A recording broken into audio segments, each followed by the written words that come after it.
আসসালামু আলাইকুম রহমতুল্লাহ বরকাতুহু।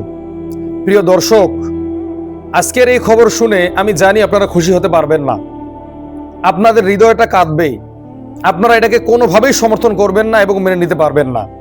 তো আসুন আমরা শুনি সেটা কি খবর। এখন সমস্ত মুসলিম দেশ এবং আরব লীগ দাবি করতেছে গাজায় হামাস যতদিন থাকবে ততদিন গাজার মানুষ শান্তি পাবে না। যতদিন গাজায় হামাস শাসন ব্যবস্থা জারি রাখবে ততদিন এই গাজার মানুষ, ফিলিস্তিনের মানুষ শান্তি পাবে না।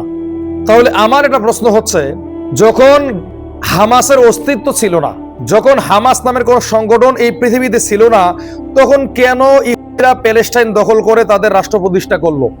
তখন তো হামাস ছিল না, তাহলে কেন ইহুদিরা প্যালেস্টাইন দখল করলো, প্যালেস্টাইনিদেরকে ঘর থেকে বের করে দিল, তারা রাষ্ট্র প্রতিষ্ঠা করলো কেন? তখন তো হামাস ছিল না। আর হামাস যখন এখন নিজেদের আত্মরক্ষা করতেছে, হামাস যদি এই ফিলিস্তিন থেকে বের হয়ে যায়, এই গাজা থেকে বের হয়ে যায়, এই গাজাকে দখল করতে এই ইহুদিদের 2 দিন সময় লাগবে না।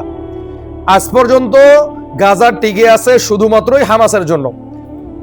এই আরব লীগ চায় যে হামাস সেখানে থাকবে না, কারণ ইউরোপের দেশগুলো বলতেছে যতদিন পর্যন্ত হামাস এখানে থাকবে ততদিন পর্যন্ত আমরা ফিলিস্তিনকে স্বাধীন রাষ্ট্র হিসেবে স্বীকৃতি দিব না। ইউরোপের দেশগুলো যদি ফিলিস্তিনকে স্বাধীন রাষ্ট্র হিসেবে স্বীকৃতি দেয়, তাতে ফিলিস্তিনের কি লাভ হবে? ফিলিস্তিনকে তো বড় বড় রাশিয়া, চীন, ব্রাজিলের মতো দেশ এই যে স্বীকৃতি দিয়েছে, তাতে কি এই ফিলিস্তিনের মানুষের দুর্দশা কেটেছে? তারা কি ঠিকমতো খেতে পারতেছে, ঠিকমতো ঘুমাতে পারতেছে?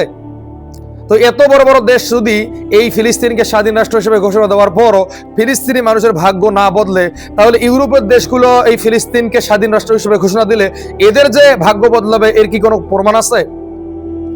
এই ইউরোপের দেশগুলো তো একবারও এই কথা বললো না ফিলিস্তিনি রাষ্ট্রকে আমরা স্বাধীন হিসেবে ঘোষণা দিলে সেখানে হামলা চালাবে না, ইসরায়েল তাদের অস্ত্র শস্ত্র বন্ধ রাখবে, তাদেরকে আমরা অস্ত্র সহায়তা দিব না, এমন কথা কিন্তু তারা বলতেছে না।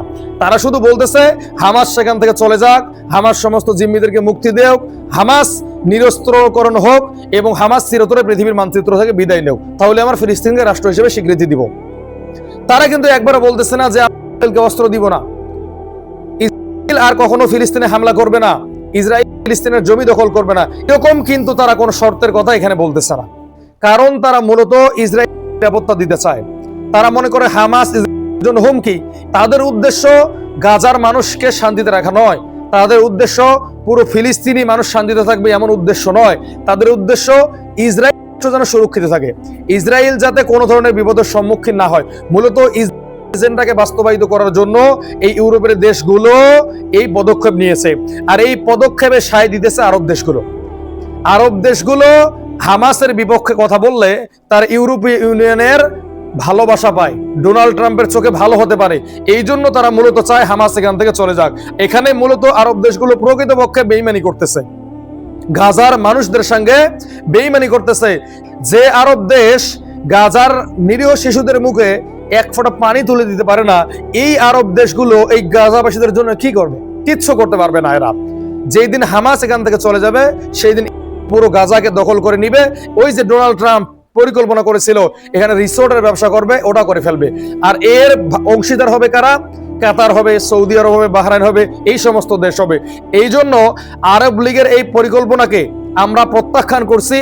যেখানে ইউরোপীয়দের স্বার্থ আছে, ইসরায়েলের স্বার্থ আছে, সেই কাজকে, সেই কথাকে আমরা কখনো সমর্থন করব না।